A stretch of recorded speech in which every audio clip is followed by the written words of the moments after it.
Part 8 director Rob Hedden had previously worked as a writer for Paramount on MacGyver, but what he really wanted to do was direct. So when the studio asked him to write for Friday the 13th, the TV series, he'd only do it if he could also direct. They hated the sound of that, but 2 months later they were still desperate for writers, so they gave in and hired Hedden and let him direct 2 episodes, walking away impressed enough with his work behind the camera to offer him the job to write and direct Part 8. The movie was falsely titled Ashes to Ashes while filming in New York to avoid fan interruptions. This fake title was also used in the script to prevent auditioning actors from knowing and revealing the film. Lar Park Lincoln originally wanted to sign on to reprise her role as Tina Shepard in Part 8, but she wanted a higher salary than what she was paid in Friday the 13th Part 7, The New Blood. Paramount told her that their budget cannot afford to pay her any more than what she bargained for. Because of this, Park Lincoln turned down the role for Part 8.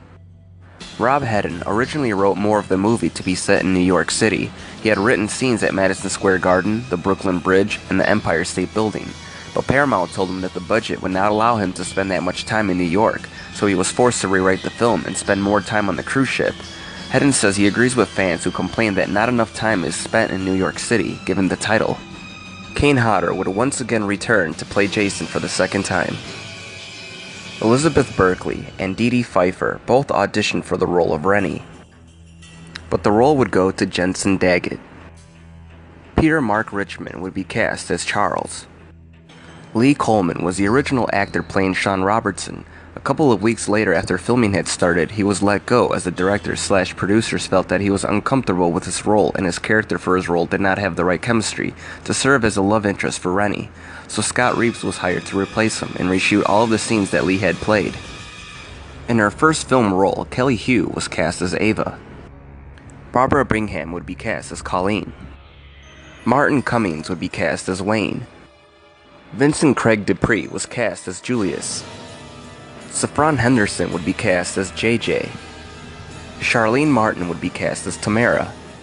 Tiffany Paulson would be cast as Susie. The original child actor cast as Jason struggled with the underwater scenes. Luckily, the editor's son, Timothy Burr, was visiting him on the set that day, and he filled in for the role. Alex Diakun would be cast as the deckhand. In the diner, the man Jason throws into the mirror is Ken Kirzinger, who would go on to play Jason in Freddy vs. Jason. Kirzinger also doubles as Jason in a few brief shots in this film. The film's musical score was composed by Fred Mullen, who worked with longtime Friday the 13th series composer Harry Manfredini on the previous installment. In promotion for the film, Paramount Pictures began an advertising campaign featuring Jason slashing through the Isle of New York logo, which was featured on the original movie poster. Though the poster was distributed, it was later replaced after the New York City Tourism Committee filed a complaint with Paramount Pictures. The replacement poster featured an image of Jason looming over the New York City skyline. The scene in which Jason kills Ava in the disco took over 14 hours to complete. This is the first movie in the series where Jason kills one of his victims by strangling the neck. According to an interview in Fangoria magazine, Kane Hodder vomited on cue in the final scene after drinking several pitchers of water. This was not a special effect. Julius and Jason's boxing match was originally scripted to take place in the Madison Square Garden. Vincent Craig Dupree was actually punching Kane Hodder because he was a big tough guy wearing plenty of padding, so to make it look real he just told VC Dupree to go all out and actually punch him. Vincent Craig Dupree actually cut his hand in the phone booth as well when Jason shatters the glass around him.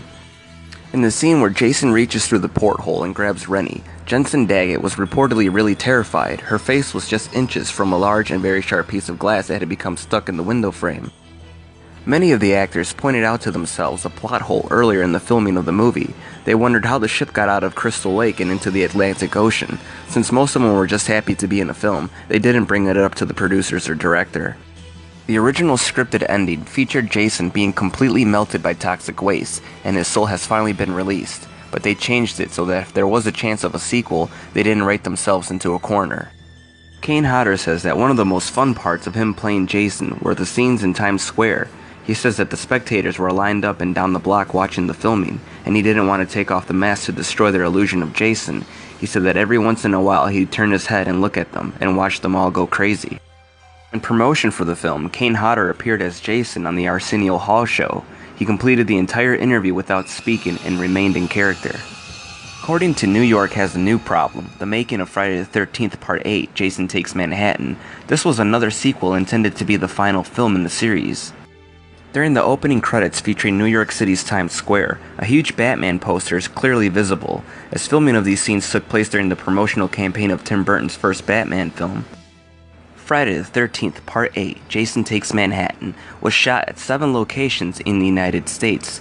Though the primary filming locations were in British Columbia, Canada, primarily Vancouver, the alleyway scenes were shot in Los Angeles. After filming wrapped in Los Angeles, the rest of the film was shot on locations in New York City, including Times Square. During production, many of the cast and crew began calling the movie Jason Takes Vancouver. Vancouver doubled for New York due to budgetary reasons.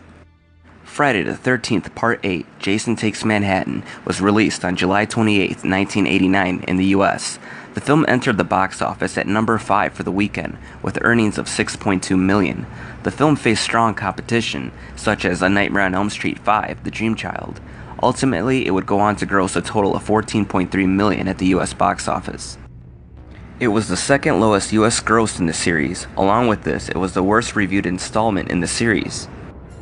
After the disappointing results at the box office, Paramount decided to sell the Friday the 13th film series to New Line Cinema, making Jason Takes Manhattan the last feature produced by Paramount until the 2009 remake. Friday the 13th Part 8, Jason Takes Manhattan, was released on VHS on September 28, 1994, and on DVD on September 3, 2002, and Deluxe Edition DVDs and Blu-rays on September 15, 2009, and featured in the book Crystal Lake Memories, which was released in November 2005, as well as in the DVD and Blu-ray versions of the book released on September 13, 2013, and released in the Blu-ray DVD box edition on September 13, 2013 as well, and featured in Friday the 13th The Game, released on May 26, 2017 for Xbox One and PS4. I hope you've enjoyed this brief look at Friday the 13th Part 8, Jason Takes Manhattan. Join me next time as we take a brief look at Jason Goes to Hell.